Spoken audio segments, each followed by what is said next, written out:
રાજ્યમાં 6 વાગ્યા સુધી 159 તાલુકામાં વરસાદ વરસ્યો અને સૌથી વધારે માળિયાહાટીનામાં 5.31 ઇંચ વરસાદ ખાબક્યો છે તો મહુવામાં 4.76 ઇંચ વરસાદ વરસ્યો, વિસાવદરમાં 4.65 ઇંચ વરસાદ વરસ્યો, ખેરગામમાં 4.17 ઇંચ, ચીખલીમાં 4.02 ઇંચ, તાલાલામાં 3.98 ઇંચ, બારડોલીમાં 3.46 ઇંચ તો કામરેજમાં 3.19 ઇંચ, કલ્યાણપુરમાં 3.19 ઇંચ, રાણાવાવમાં 3.15 ઇંચ વરસાદ વરસ્યો, વલસાડના પારડીમાં 3.11 ઇંચ, ડોલવણમાં 2.87 ઇંચ, માંગરોળમાં 2.87 ઇંચ, સુરત શહેરમાં 2.76 ઇંચ, ગણદેવીમાં 2.64 ઇંચ, જામજોધપુરમાં 2.56 ઇંચ, નવસારીમાં પણ 2.56, કવાંટમાં પણ 2.56, જ્યારે કુતિયાણામાં 2.52 ઇંચ અને કેશોદમાં 2.4 ઇંચ, મોરબીના ટંકારામાં 2.36 ઇંચ, રાજુલામાં 2.32 અને મહેસાણામાં 2.24 ઇંચ વરસાદ ખાબક્યો. આ તરફ ગીરમાં જમજીર ધોધ પાસે ફસાયેલા 6 લોકોનું રેસ્ક્યુ કરવામાં આવ્યું. આ 6 પ્રવાસીઓ જમજીર ધોધ નજીક ફસાયા હતા. તેઓ ત્યાં ગયા હતા અને અચાનક જ પાણીનો પ્રવાહ વધી ગયો, જેના કારણે તેઓ ફસાયા હતા. ભારે વરસાદને કારણે ધોધના પાણીમાં વધારો થયો. કોડીનાર તંત્ર અને વેરાવળ ફાયર વિભાગ દ્વારા આ 6 લોકોનું રેસ્ક્યુ કરવામાં આવ્યું હતું. 6 પ્રવાસીઓ કે જેઓ ગીરનો નજારો, સુંદર નજારો માણવા માટે ત્યાં પહોંચ્યા હતા, પરંતુ અચાનક જ પાણીનો પ્રવાહ વધવા લાગ્યો, જેથી તંત્ર દોડતું થયું અને વહીવટીતંત્ર, કોડીનાર વહીવટીતંત્ર અને વેરાવળ ફાયર વિભાગની ટીમે પ્રવાસીઓને બચાવી લીધા છે. ભૂતકાળમાં જિલ્લા કલેક્ટર દ્વારા અહીં અવરજવર ન કરવા માટે જાહેરનામું પ્રસિદ્ધ કરવામાં આવ્યું છે, પણ તેમ છતાં પણ લોકો તેને ગણકારતા નથી. રાજકોટ શહેરમાં ધોધમાર વરસાદ તૂટી પડ્યો. યાજ્ઞિક રોડ, કાલાવડ રોડ, રૈયા ચોકડી વિસ્તારોમાં પાણી ભરાઈ ગયા.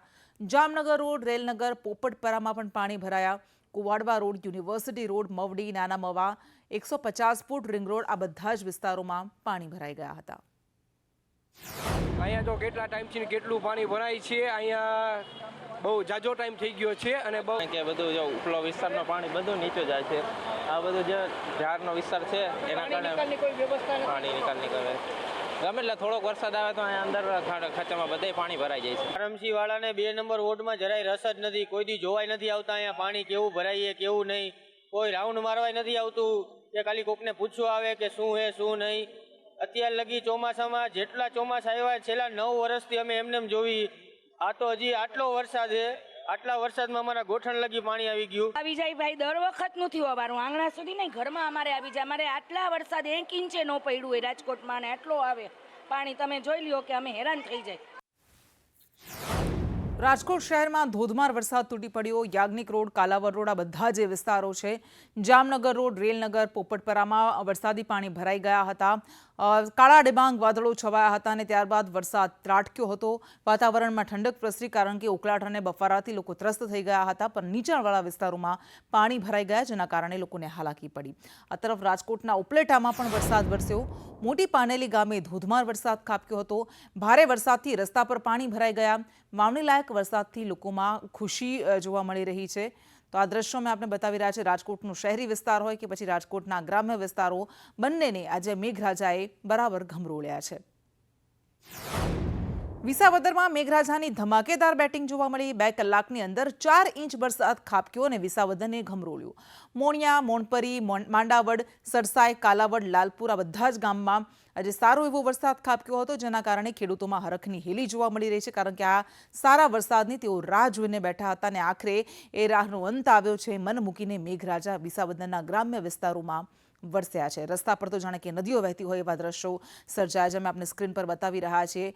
જો કે લોકોમાં ખુશીનો માહોલ જોવા મળી રહ્યો છે. 2 કલાકની અંદર વિસાવદરના વિસ્તારોમાં 4 ઇંચ વરસાદ ખાબક્યો.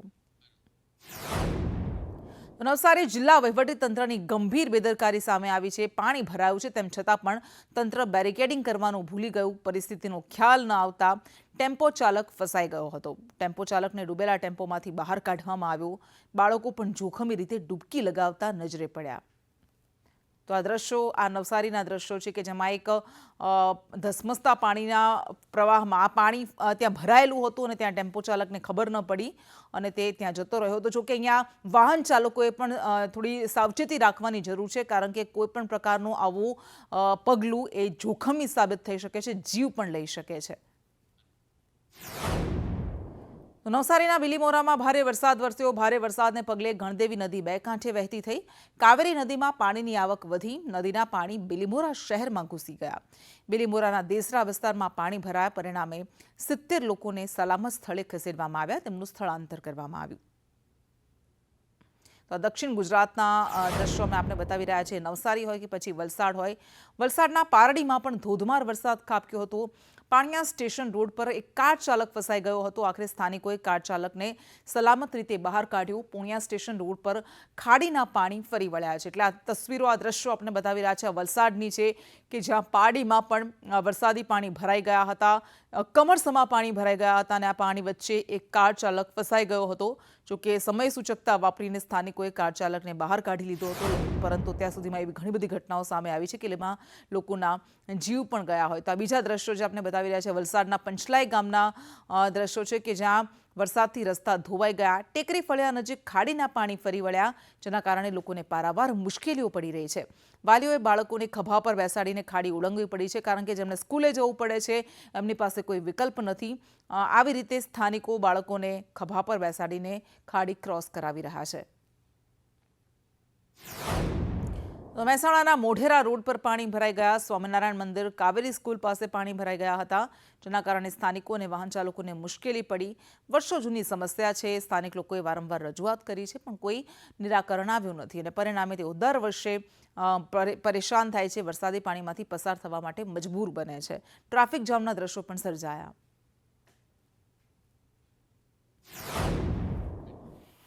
તો મહેસાણામાં 2 ઇંચ વરસાદને કારણે નીચાણવાળા વિસ્તારોમાં પાણી ભરાઈ ગયા.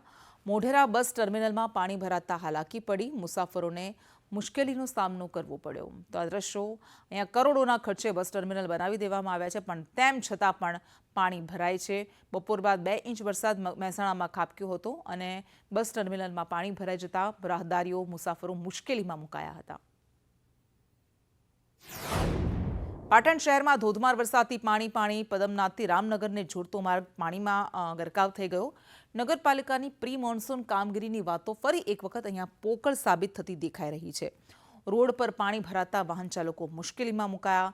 રસ્તા પર અનેક વાહનો બંધ પડી ગયા હતા. કેટલાક લોકોએ વાહનોને દોરીને આવી રીતે લઈ જવા પડ્યા હતા. ભારે મુશ્કેલીનો સામનો તમામ લોકોએ કરવો પડ્યો. ક્યાંક ટ્રાફિક જામ પણ સર્જાયો.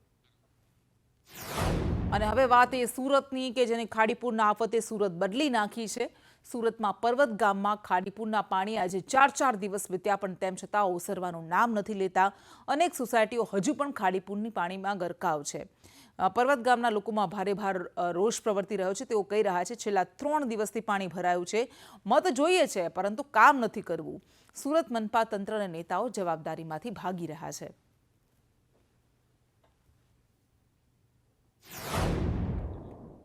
સુરતના પર્વત ગામમાં ગીતાનગર સોસાયટી પણ ખાડીપુરના પાણીમાં ગરકાવ થઈ ગઈ છે. ઘણા બધા ઘરોમાં પાણી ઘૂસી ગયા અને ઘર વખરી તબાહ થઈ ગઈ. છેલ્લા ઘણા વર્ષોથી પાણીમાં ખાડીપુરની સમસ્યા છે. તંત્રના પાપે આ સોસાયટીના લોકો, ગીતાનગર સોસાયટીના લોકો હેરાન પરેશાન થઈ રહ્યા છે. સુરતમાં ચોથા દિવસે પણ ખાડીપુરથી સ્થિતિ વિકટ છે. મેયર સહિત અધિકારીઓ અસરગ્રસ્ત વિસ્તારની મુલાકાતે પહોંચ્યા. મેયરની ગાડીનો કાફલો પણ ટ્રાફિકમાં ફસાઈ ગયો. તેઓ કહી રહ્યા છે કે હજુ પણ કેટલાક વિસ્તારોમાં પાણી છે. ખાડી આસપાસ ટ્રાફિક થાય છે. પોલીસ કમિશનરને સૂચના આપવામાં આવી છે. ટ્રાફિક ન થાય તે માટે વ્યવસ્થા માટેની સૂચના અપાઈ છે. જે પાણી છે સણિયા અહેમદ ગામમાં પાણી છે. ઉપરવાસના ખાડીના કિનારે સણિયા અહેમદ ગામ આવેલું છે. ઉપરવાસનું જે પાણી, સ્ક્રેચમેન્ટ એરિયાનું પાણી સુરતમાં ખાડી માર્ગે આવતું હોય છે.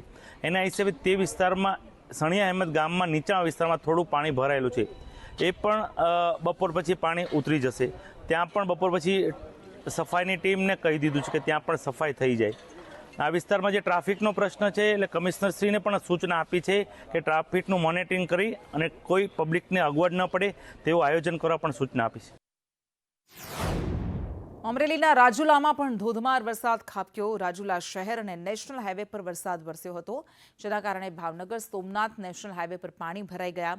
રાજુલાના હિંડોણા બ્રિજ પર પાણી ભરાઈ જતા વાહન ચાલકોને મુશ્કેલી પડી. સુરેન્દ્રનગર શહેરમાં પણ ધોધમાર વરસાદ ખાબક્યો. શહેરના અનેક વિસ્તારોમાં પાણી ભરાયા.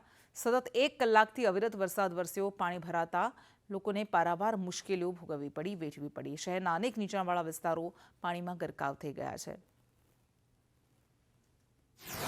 આ તરફ તાલાલા ગીર પંથકમાં મુશળધાર વરસાદ ખાબક્યો. ગીર જંગલમાંથી આવતી હિરણ નદી બે કાંઠે વહેતી થઈ. તલાલામાં 2 જ કલાકમાં 2.5 ઇંચ જેટલો વરસાદ વરસ્યો. બપોર સુધીમાં 3.5 ઇંચ વરસાદ ખાબક્યો. એટલે સૌરાષ્ટ્રના પણ આ વિસ્તારોને વરસાદ ઘમરોળી રહ્યો છે. ગીર સોમનાથમાં તાલાલામાં 2.5 ઇંચ કરતાં વધારે વરસાદ ખાબક્યો હતો, જેના કારણે તે જંગલમાંથી પસાર થતી આ હિરણ નદી બે કાંઠે વહેતી થઈ હતી અને પાણીનો આ નદીનો આ નજારો એ પણ કેમેરામાં કેદ થઈ ગયો છે. આ દ્રશ્યો તો સુંદર છે, પરંતુ આ પાણી એટલું જોખમી પણ છે. તાલાલા ગીર પંથકમાં નદી નાળા છલકાયા છે. રાજકોટના જસદણ ગ્રામ્ય વિસ્તારમાં વરસાદ ખાબક્યો. ભાડલા, કમળાપુર, રાજાવડલા, કનેસરામાં વરસાદ વરસ્યો. કમળાપુરમાં 3 ઇંચ, ભાડલામાં 2 ઇંચ વરસાદ ખાબક્યો. ભારે વરસાદ વરસતા અનેક નદી નાળા છલકાયા છે. ભાંડલા કમળાપુર રોડ પર પાણી ફરી વળ્યા છે.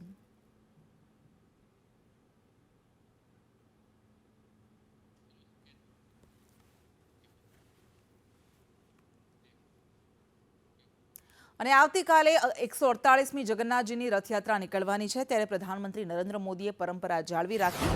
અમદાવાદના જગન્નાથ મંદિરમાં તેમણે પ્રસાદ મોકલ્યો. ડ્રાયફ્રૂટ, ફ્રૂટ, મગ, ચોકલેટ સહિતનો પ્રસાદ મોકલ્યો. પરિંદુ ભગત જગન્નાથ મંદિરમાં પ્રધાનમંત્રી મોદીએ મોકલેલો પ્રસાદ લઈને પહોંચ્યા. દર વર્ષે પીએમ મોદી જગન્નાથ મંદિરમાં રથયાત્રાના સમયે પ્રસાદ મોકલે છે, અને આ વખતે પણ તેમણે આ પરંપરા જાળવી રાખી છે. ભગવાન જગન્નાથની 148મી રથયાત્રા જે છે તે આવતીકાલે નીકળશે અને પીએમ નરેન્દ્ર મોદી જે છે તે આ પરંપરા જે છે જાળવી રાખી છે. રથયાત્રા નીકળતી હોય છે અને તેના આગળના દિવસે મંદિર ખાતે પીએમ મોદી જે છે ઘણા પ્રસાદ જે છે મોકલતા હોય છે અને આ વર્ષે પણ આ પ્રસાદ જે છે તે મોકલવામાં આવ્યો છે. પ્રસાદની જો વાત કરીએ તો કાકડી, જાંબુ, કેરી સહિતના ફળો જે છે તે મોકલવામાં આવ્યા છે. તો ડ્રાયફ્રૂટ સાથે જ મગ પણ અહીં મોકલવામાં આવ્યા છે.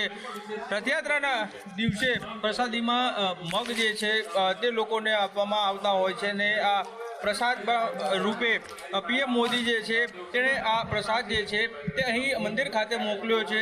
પરિંદુ ભગત આ પ્રસાદ લઈને જગન્નાથ મંદિર ખાતે પહોંચ્યા છે અને આ પ્રસાદ જે છે તે અહીં ભગવાનને ધરાવવામાં આવશે. કેમેરામેન મુકેશ પરીખ સાથે કશ્યપ જોશી, સંદેશ ન્યૂઝ, અમદાવાદ.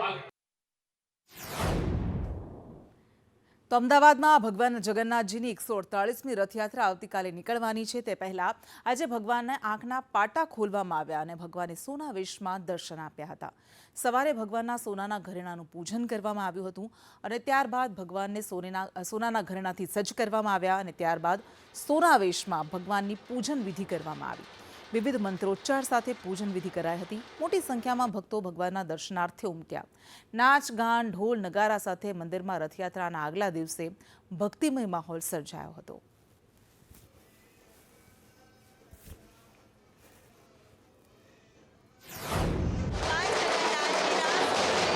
દર્શન લાવવાની સાથે વિધિગત પૂજા અર્ચના છે એ કરવામાં આવતી રહી છે, ત્યારે ભક્તોમાં હસતી હેલી વાજતે ગાજતે ઢોલના તાલે અહીંયા જે ભક્તો છે તે અહીંયા ભગવાનના આગળ સ્વાગત કરતા છે. ભગવાન જગન્નાથજી છે માહોલ છે અહીંયા મંદિરનો ભક્તિવાળો જોવા મળ્યો છે, ભક્તિમય જોવા મળ્યો છે. ભક્તોમાં પણ દરેક હર્ષની હેલી જોવા મળી રહી છે અને એ જ ભક્તોનો ઉત્સાહ જે આજના દિવસને લઈને અનેરો છે તે જોવા મળી રહ્યો છે. જય રણછોડ માખણ છોડના નાદ સાથે તમામ ભક્તો છે તે અહીંયા મંદિરમાં સોનાવેશના દર્શન અને સોનાવેશની પૂજન વિધિમાં લાભ લઈ રહ્યા છે.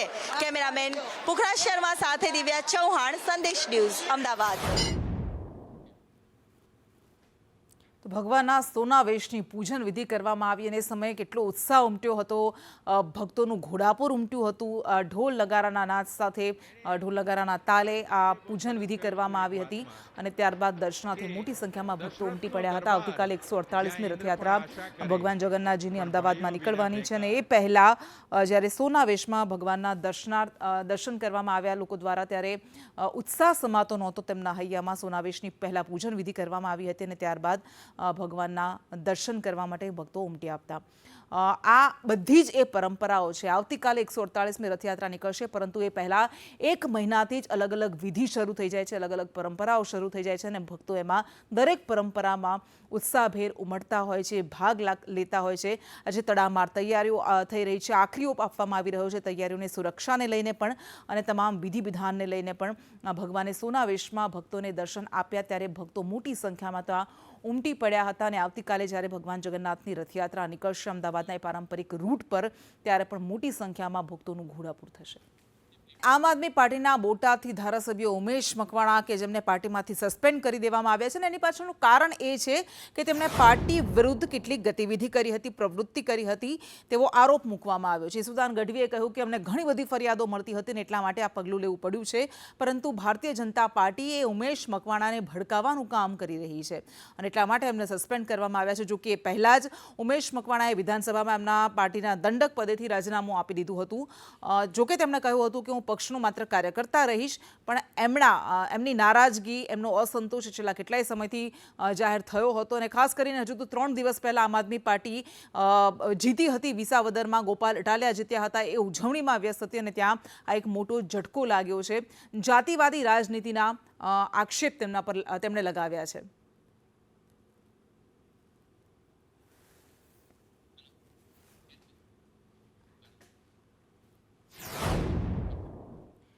તો એક તરફ ઉમેશ મકવાણા કહી રહ્યા છે કે પક્ષમાં જાતિવાદી રાજનીતિ ચાલી રહી છે અને બીજી બાજુ આમ આદમીના પાર્ટીના પ્રમુખ ઈસુદાન ગઢવી કહી રહ્યા છે કે પક્ષ વિરોધી કરનારને પાર્ટી નહીં ચલાવી લે. ઉમેશ મકવાણાની અનેક ફરિયાદો સામે આવી હતી, વિસ્તારમાંથી ભ્રષ્ટાચારની ફરિયાદો વારંવાર આવતી હતી, અમે તેમને જાણ કરી હતી, પણ તેમ છતાં પણ એ નકારતા રહ્યા, એ ગણકારતા નહોતા અને પરિણામે આ પગલું લેવું પડ્યું છે. ઉમેશ મકવાણાને ભાજપ દબાણ કરી રહ્યું છે, ભડકાવી રહ્યું છે. પાર્ટી વિરુદ્ધ કામ કરવા માટે ભારતીય જનતા પાર્ટી ઉમેશ મકવાણાને ઉશ્કેરી રહી છે. 5 વર્ષ માટે સસ્પેન્ડ કરવામાં આવ્યા છે તેવું ઈસુદાન ગઢવીએ કહ્યું.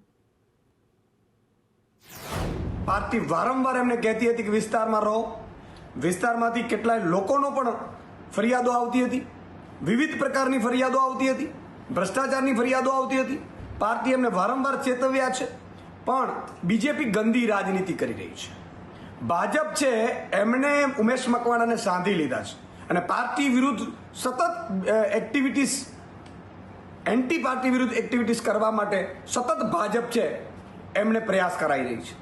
આજે પાર્ટીએ નિર્ણય લીધો છે ઉમેશ મકવાણાને પાર્ટી વિરોધી અને જનતા વિરોધી પ્રવૃત્તિઓ કરવા બદલ 5 વર્ષ માટે પાર્ટીમાંથી સસ્પેન્ડ કરવામાં આવે છે. હવે ઉમેશભાઈ રાજીનામું આપતી વખતે શું વાત કરી રહ્યા છે એ એમનો વિષય છે. પાટીદાર આંદોલનના કન્વીનરો અત્યારે ભોગ લેવાના બદલે ઘણી બધી રાજકીય પાર્ટીનું પ્રતિનિધિત્વ પણ કરી રહ્યા છે અને સમાજને એક સારું પ્રતિનિધિત્વ પૂરું પાડી રહ્યા છે. ઉમેશભાઈ જાતિવાદની વાત કરીને સમાજના એક લોકોને ટાર્ગેટ કરી રહ્યા છે, ત્યારે ઉમેશભાઈને આગામી દિવસોમાં રાજકીય રીતે એનું અસ્તિત્વ જળવાઈ રહે અને એના માટે હું પ્રાર્થના કરીશ.